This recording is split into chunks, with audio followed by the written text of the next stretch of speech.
All right. Hello, everyone. Welcome back to Jam Bets. I am joined, as always, by Mama Maria, and we have a special guest with Yeah. us here. We have Frank the Tank from the San Francisco 49ers Empire. He is here to probably talk a little bit of crap since the Bears and 49ers are facing each other this Sunday. Got a couple topics we're going to talk through to kick off. Two primary games we're going to talk through will be the Bears 49ers, obviously, and then we're going to do a small talk through on the Monday night Simpsons kickoff of the Dallas Cowboys and the Cincinnati Bengals. So, a couple topics for the Bears 49ers will be our players we're going to be watching out for, players that we think are going to be underperforming, and then just some general commentary as we go through those. So, Frank the Tank, our awesome guest, I'm going to let you kick it off with players to watch out for that you think are going to have a big game in the Bears 49ers. Hi, well, thanks for having me. I'm going to start out with Isaac Guerrero, the third round rookie or third string rookie running back, who's been thrust into the spotlight here because of course, McCaffrey's injury and Mason's injury, and I think he is going to do well. I think he's shown some glimpses in games he's been in already because McCaffrey's been out majority of the year as it's been. Um, he's very fast. He can get through the line, and I don't think the Bears' run defense is very stout. Um, so I think Kyle will be able to scheme up some good holes for him, and he's going to have a big day. I picked him up in my fantasy league, so hopefully he does. And are we? Do we do both players or just one? And Just stick with the one. So, Frank, okay. you're not worried at all about the 49ers offensive line versus the stout Bears defensive line? I mean, they are not great. I think the right side is pretty strong with their rookie Puny and their right tackle. Brundle is not a good center. He is a big question mark. I think he won't be on the team next year. He's a free agent. But the two players, and I can't think of who they are right now, filling in for Banks and Williams, did pretty well last week in Buffalo, according to PFF. So, um, if you can control Sweat from the Bears line, who really scares you? Uh, we have Juszczyk who can get out there. You do have Kittle, he's back. He's going to be, as a good blocking tight end. So, and the receivers block well for the 49ers. It's one of the things they've always done. So, I do think Guerrero's going to have a big game. Yeah, He was the hot ad in almost all of the fantasy teams. Every where you looked, he was scooped up right away off the waiver wires. So a lot of people are thinking exactly what you're thinking, Frank. I tried to pick him up. I didn't have any luck though. Yeah, I think he's gonna have a great game. Great pick, Frank. Do we do a second or go around the? We'll go around. We'll do all the good players, then we'll do the underperformers. So, Mamma Mia. Well, I am looking forward to seeing Caleb um, resurrect and put forward a another good game. He's been playing very well under Thomas's tutelage, and they have a lot on the line this week, and I think Caleb's the kind of player that steps up to adversity. So I'm planning to see him. He's going to run the ball. He's going to throw the ball.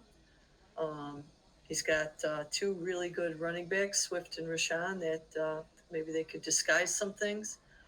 I'm hoping that he doesn't get. He's been averaging 2 sacks a game. Hopefully that doesn't continue. Um, and I think the offensive line is playing better than they had been under Shane Waldron. So, hopefully everyone feels like they are going to be held accountable.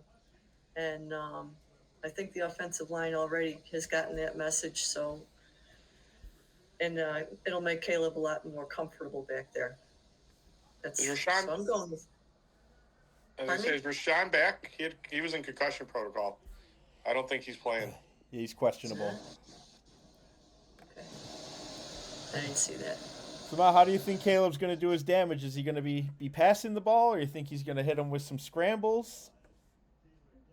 I think it's going to be both. I think when he has the opportunity to scramble, he's going to take off. I think he's going to take advantage of that. And I think Keenan Allen is going to show up big time here for some reason. I just have a feeling, he's kind of hit or miss. And I think this is going to be his hit week. Oh, I hope so. I think the Bears are paying him $30 million this year, so every week should be a hit week. But it's the Bears, Yeah. and that's not how this works. True. Homecoming game for him and Caleb. Oh yeah, that's a great True. call. True. Yeah. Yeah. So who do you got number one? So I've got two. The one I'm feeling most confident in is Swift. 49ers run defense hasn't been too spectacular. They're allowing 95 yards per game to running backs, rushing yards per game to running backs. But the real reason why I'm leaning Swift is, as mentioned, Roshan is likely going to be out. And the 49ers are allowing 1.17 touchdowns to running backs per game this year. And with Roshan not being in there to vulture it, I feel like it's going to have to go to Roshan. I don't know. Maybe they'll bring somebody else in. We'll hand the ball off to a 300-pound lineman who's never touched the ball before. But I am pretty confident that it will be Swift to be the bell cow in this game, especially if we get close to the end zone. I can see the ball being in Swift's hands now that Roshan's likely not going to be back there to bang it in. Okay. 49ers linebackers are also pretty beat up. That I don't think is going to assist the already poor run defense. The other player I have, which I'll be quick on, I think will have a good game, is George Kittle. Bears haven't been very spectacular at covering the tight end. Tight ends are typically getting behind our linebackers. And Kittle this year, he's got 8 touchdowns, and he has 8 end zone targets as well. Along with that, Kittle is one of the best tight ends in the red zone. He has 17 red zone targets so far this year, which I think is 5th or 6th most for tight ends in the league. So I can see Purdy throwing him the ball. And the other San Francisco receivers honestly have been pretty subpar this year. Deebo Samuels has 1 touchdown and 0 end zone targets.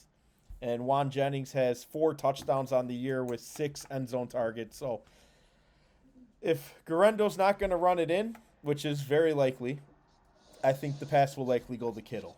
So those are the two that I'm going with. And we can move on to some players we think are going to underperform and players that we probably want to stay away from in fantasy.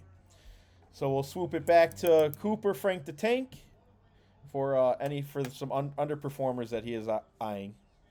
Okay. I'm misunderstood. My second player who I think is going to do well this week real fast is I think Purdy. I think Kyle's really, after the last couple of weeks, not having him in Green Bay and then having a horrific game, one of his worst games in Buffalo, I think he's going to really try to get Brock going.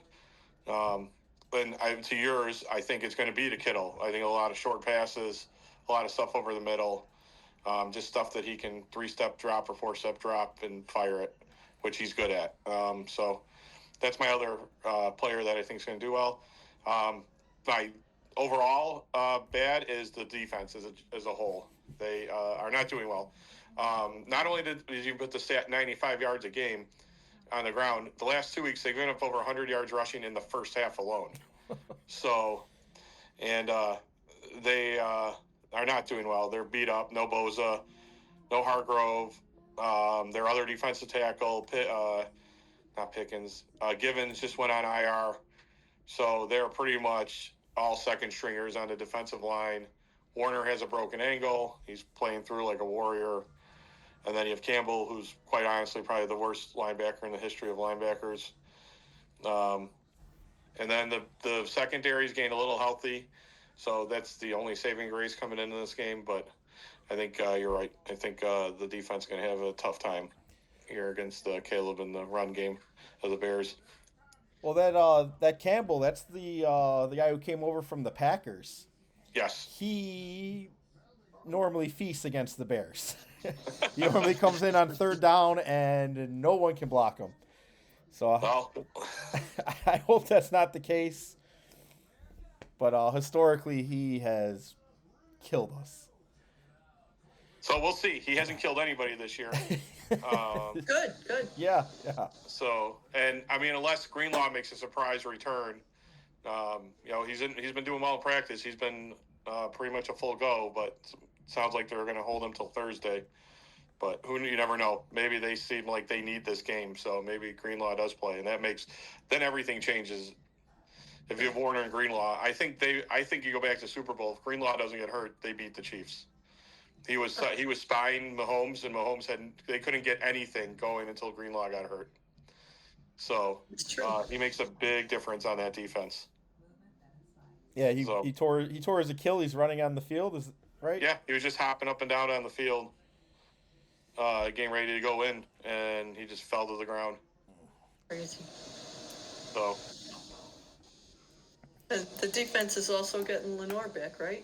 Yeah, they're getting LeVar back. It sounds like Hufanga will go back to safety position. So they're getting some reinforcements. Who knows?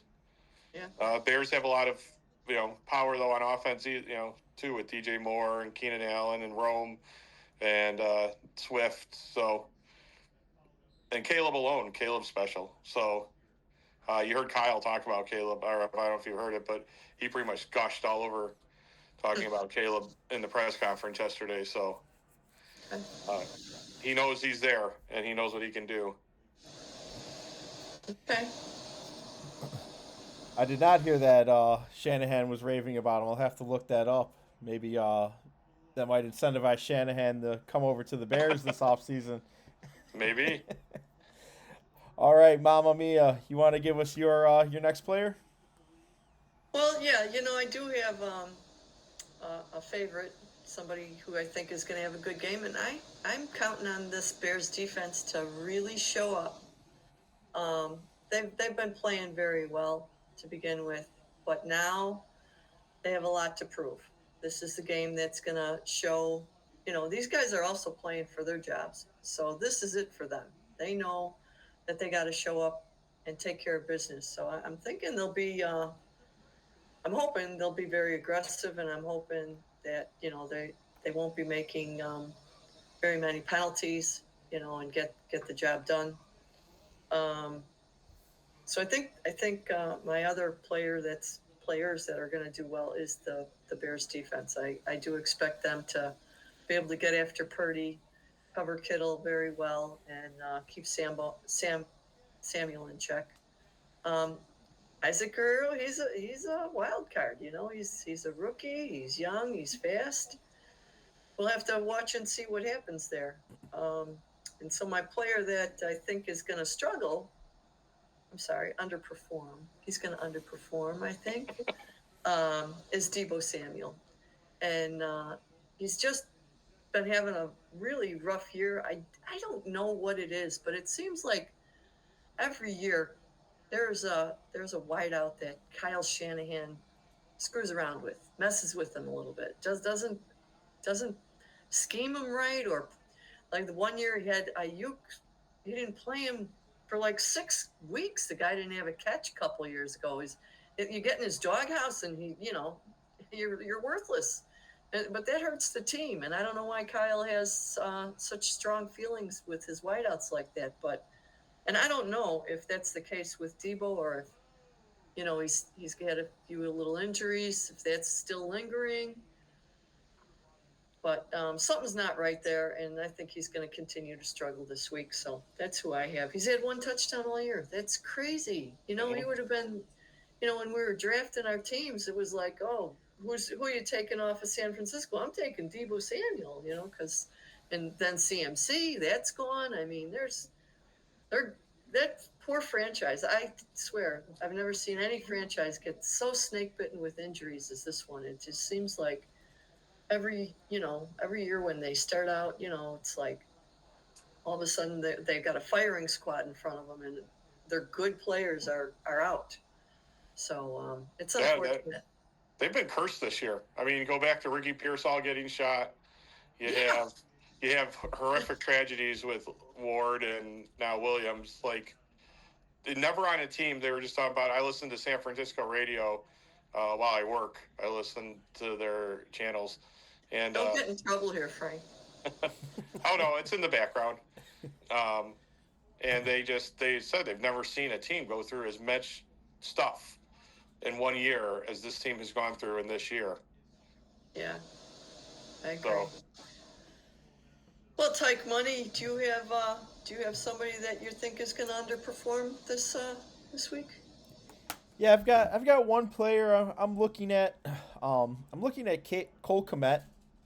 Cole Kmet is a very boom or bust player. I feel like he is just so touchdown dependent to have a good game. And I don't know why, but the Bears are just not throwing him the ball, especially near the end zone or the red zone. Kmet is blocking, or I don't know what routes he's being sent on, but he is not getting the ball. Cole Kmet, outside of the game in Jacksonville where he scored the multiple touchdowns, he has one end zone target on the year. He's 6'6", being lined up against linebackers all game, and we are just not throwing him the ball. So I'm not anticipating that changing this week. I could be wrong, but he just hasn't been there so far this year. It's been a little bit of a disappointing year from an offensive receiving standpoint. He's blocking fairly well, but I would really wish from a fantasy standpoint that he would catch a couple more balls than what he's currently been doing.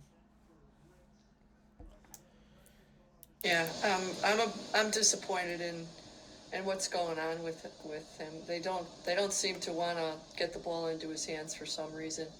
Maybe they were saving him for this game, though. No, that would be great. Oh yeah, let's save him till we're 4-10. Let's go ahead and get him out there. Secret weapon. Turn the season around. The last 5 games of the year. Doesn't he remind you of Greg Olson a little? Like, very good receiving tight end, and then not that they super went away from him. Once Mike Martz came in, he had no need for him, and then they ended up trading him the following year. Yeah. And he goes on to have a good career. Hall of Fame career. Yeah. Crazy. Yeah, I don't know. Like, is Ditka the only one that could be a good tight end in our ever dynasty here? That's a pretty high bar, but yeah, we're just not using them right. I wish we'd use them like Kittle, like Jimmy Graham or Kittle. Throw them up the ball, let them box them out, jump up and catch them. We don't even give them the opportunity. Exactly. Yeah. It is a waste of resource. I agree. All right. Do we have any other underperformers or players we think are going to have good games for the 49ers Bears game? No, I think we covered it. All right. So Frank's got the 49ers bad defense. Mama Maria's got the Bears good defense. Caleb, good performer. Purdy, good performer. And then Swift, good performer. Kittle, good performer. So pretty balanced. Do we think who do we think wins the game? Do we think the 49ers win the game at home? Frank, you got any insight as to who you think wins? I mean, selfishly, I almost want the Bears win because I want the 49ers to have a better draft pick at this point. Are you giving up on the season, Frank? Well, they're kind of in football hell. If they just win a few here but lose, they're going to have some major. No matter what happens this season, I don't see them winning the Super Bowl. I would be absolutely floored if they made a run and got all the way back to the Super Bowl or could win. They've got a lot of older players. They're going to have Debo's going to be looked at maybe as trade. They have the cap money right now to sign Purdy, so they really don't have to do a lot. But they're losing a lot too. Greenlaw's a free agent. Ward's a free agent. Funga's a free agent. Their center's a free agent. They have some other running back. A couple of Mason's a free agent. So they have some decisions they have to make too, and they're old, and they might have to retool. So draft picks wouldn't hurt. Higher draft picks wouldn't hurt. Rebuild the offense and defensive line here, because that's what John Lynch does. He builds from the two lines and goes out. So, I mean, they're going to have to pay Purdy. That's the difference. They got to pay Purdy first. But Yeah. I did hear one idea floated that they wouldn't pay Purdy and they go after Aaron for 2 years. Aaron Rodgers? Yeah. That's a death sentence. That was just one of for the radio, like, talking. But they almost have to pay Brock. Like, he's shown you. He got to a Super Bowl. He's won if Banks picks up the blitz like he's supposed to. McCaffrey's wide open, and they score a touchdown on that first drive, and who knows what happens after that. So he's, one block away from possibly winning the Super Bowl. So, and if you look at his EVP, or what is it, expected something number, he's one of the highest quarterbacks in the league. He's not too far below Josh Allen. Wow. That's nice. So, and his receivers have given him no separation this year. That's one of the things with Debo. He's thrown him 2 or 3 balls that Debo just has hit off his hands and made for interceptions. Right. And Pearsall I think he's hitting the rookie wall. He never got a training camp, and then he was forced into, after being shot. He came back. He's not getting much separation. You don't have Brandon. You really only have Jennings, and now they're starting to double team him. So this offseason is going to be interesting for them. I don't know how the 49ers even have any cap space to do anything. I feel like you guys sign everyone. I don't know who's cooking your books over there, but so they pay. Jed York pays a lot of the stuff up front in signing bonus. That's how you get around the cap in the NFL. Is you're paying. It's up to the owner. Something the McCaskies don't do is they will. But Jed York pays, like Brandon got almost all his guaranteed money this year paid up front in a signing bonus. So his cap hit isn't horrible the next few years. Right. Because of it. So it's up to Jed to, keep paying out these big amounts. So that's how they have the space. And Lynch has been smart with the cap. They pay, their philosophy is draft. If you're an A grade player type, they'll pay you. If you're not, they let you go and get the draft compensation for it, the 3rd round draft pick or whatever. Yeah. Lynch is pretty savvy. He knows exactly what he's doing and what he needs to do to win. So I'm sure he'll come through, with another good roster next year. It's just the injuries. You can't control them. You just can't. Yeah. Sorry, my wonderful wife of 20 years just notified me that I didn't answer the question.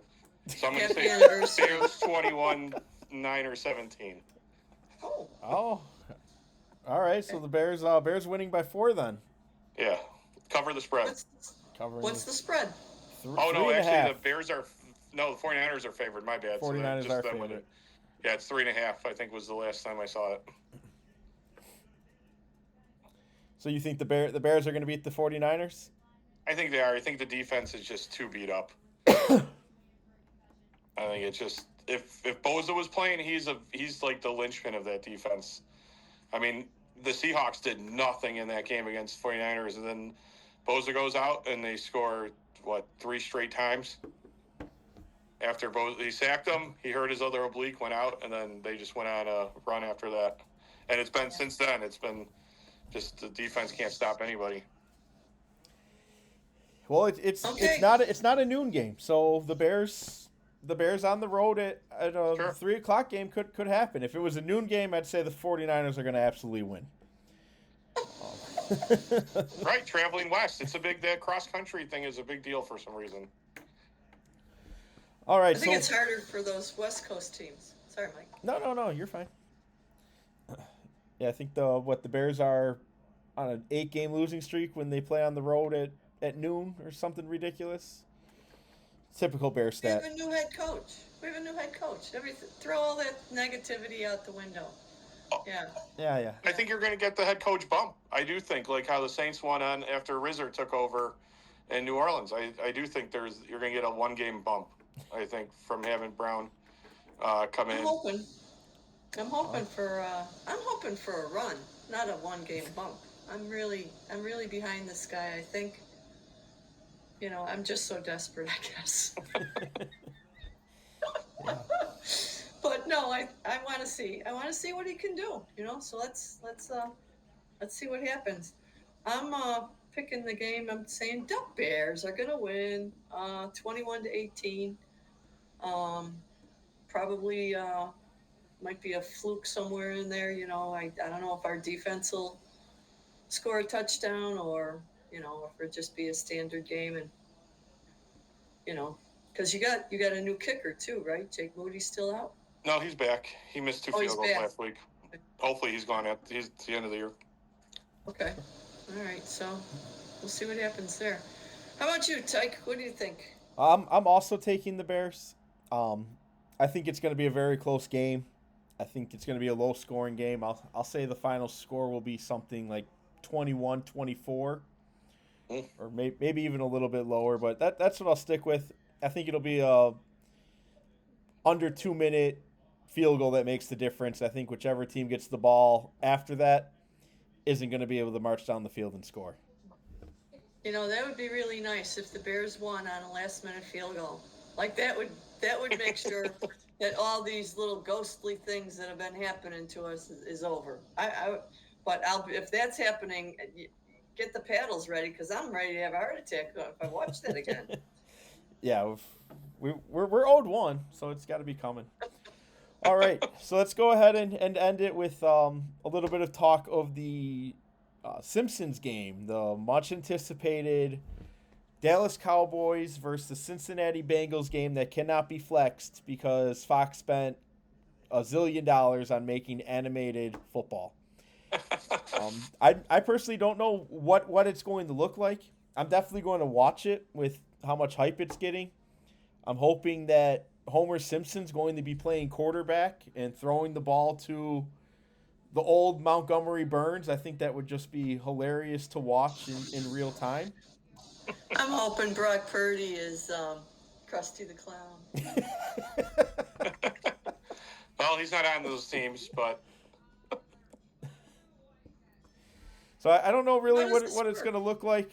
I think that's probably going to be a high-scoring game. I don't think either of those teams can stop anybody. I think Jamar Chase is probably going to have the biggest game. Do we know are the characters going to be the football players? Like, is Homer Simpson the quarterback? Or any idea how this is going to look, or are we just going to have to wait and see? They weren't when the Toy Story game was. The players were like little animated, the old electronic football guys, and then the Toy Story characters were interjected into the game or messing with the referee or stuff like that. So I bet it'll be like animated players, and then the Simpson characters will, come in maybe after a touchdown. Barney pours beer on all the people in the end zone or something like that, or instead of Gatorade. Like yeah. Okay. So yeah. this is going to be on Fox. This is going to be on Fox TV. I believe it's the main broadcast on Fox. Yes. On Monday night, though. I thought so. Oh, I don't know. I know it's on Disney Plus. Oh, maybe it is Disney Plus. Okay, that makes sense. Well, I'll be giving it a try. I think it's an interesting idea. I wish it was I wished it was a better game to watch, but I guess if we're watching it Simpsons version, it may be more entertaining than the actual game. Yes. That'll be fun. All right, so that's all I've got. Any closing comments? I'll just say thanks for having me, and we'll see what Sunday brings. Okay. Good luck. Thanks for joining us, Frank the Tank. Mamma Mia, pleasure as always. Take care. Take care. Bye, everyone. Bye. Bye.